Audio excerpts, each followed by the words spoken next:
సాక్ష్యాలు తారుమారు కావు అన్న దాంట్లో నేను ఏకీభవించలేను. నేను నమ్మేది ఏంటంటే జస్టిస్ డినై జస్టిస్ డినై అంట నేను. అంటే న్యాయం లేట్ అయిందంటే న్యాయం కనుమరుగైపోయినట్టే అనేది నా ప్రధానమైనటువంటి నమ్మకం, నా ప్రధానమైన భావన. చాలా కేసులు అదే నిర్ధారణ అవుతుంది. కాలం గడిచిన కొద్దీ ఆధారాలు చెరిగిపోతాయి, నాతో నో డౌట్ ఎట్ ఆల్. ఇప్పుడు ఏదైనా టెక్నికల్ అంశాల్లో మీరు చెప్పినట్టు బ్యాంక్ అకౌంట్ త్రూ మాత్రమే క్యాష్ ట్రాన్స్ఫర్ అయితే దాన్ని మాత్రం ఈడీ ఫైండింగ్ ఏమైనా చేయగలదేమో. అదే బ్లాక్ క్యాష్ చేతులు మారితే దాన్ని ఇప్పుడు ఏమి చేయలేదు. సరే పోనీయండి, అది పక్కన పెడితే మీరు ఇందాక అన్నట్టు అది సిబిఐ కావాలని జగన్మోహన్ రెడ్డి గారు ఈ మధ్య పదే పదే మెగా డిఎస్సి విషయంలో కోరుతున్నారు. అదే సిబిఐ లెక్కల ప్రకారం, నా మాట కాదండి, సిబిఐ లెక్కల ప్రకారం జగన్మోహన్ రెడ్డి గారు తండ్రి అధికారాన్ని అడ్డం పెట్టుకుని 43,000 కోట్ల రూపాయల అక్రమాస్తులు సంపాదించాడు. ఇది కట్ల కార్తీక ఆరోపణ కాదు, ఇది సిబిఐ ఆరోపణ. ఆ 43,000 కోట్ల ఆరోపణ ఎప్పటిది? 2010-11 నాటిది. ఆనాటి డబ్బులు లెక్క ఈనాటి డబ్బులు పోలిస్తే అంటే డబ్బులు అంటే రెట్టింపు అయినాయి కదా. ఒక 100 కోట్ల రూపాయల ల్యాండ్ 2010లో కొంటే ఇలా 100 కోట్ల ల్యాండ్ వాల్యూ కదా. ఆ లెక్కల్లో చూసినప్పుడు ఇలా ఆ ఆస్తి విలువ 2-3 లక్షల కోట్లు ఉండొచ్చు. అంటే జగన్మోహన్ రెడ్డి గారు తండ్రి అధికారాన్ని అడ్డం పెట్టుకున్న సంపాదించిన అక్రమాస్తి సిబిఐ లెక్కల ప్రకారం ఈనాటి ఆంధ్రప్రదేశ్ రాష్ట్ర బడ్జెట్ కంటే చాలా ఎక్కువ.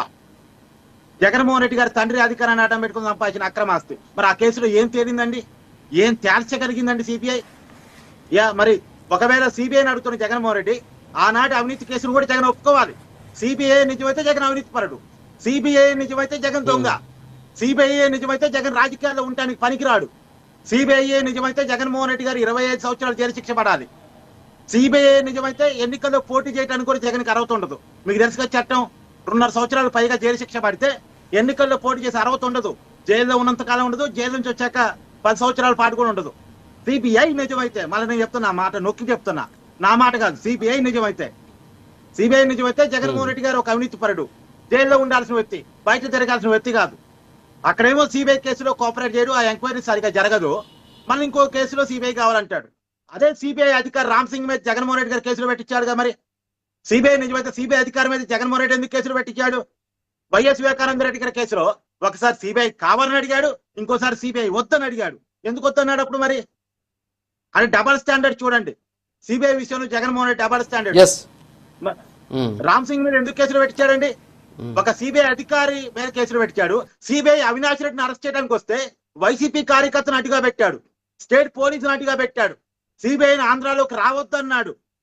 ఇప్పుడు మాత్రం సిబిఐ కావాలంటున్నాడు. ఏంటండి డబల్ స్టాండర్డ్స్? జగన్మోహన్ రెడ్డి గారు ఓకే సార్, ఒక చిన్న బ్రేక్ ఉంది, బ్రేక్ తర్వాత ఒక్క నిమిషం సార్. ఎస్ కార్తీక్ గారు మళ్ళీ వస్తాం మీ దగ్గరకు. చిన్న బ్రేక్ ఉంది, బ్రేక్ తర్వాత కంటిన్యూ చేద్దాం. Break please.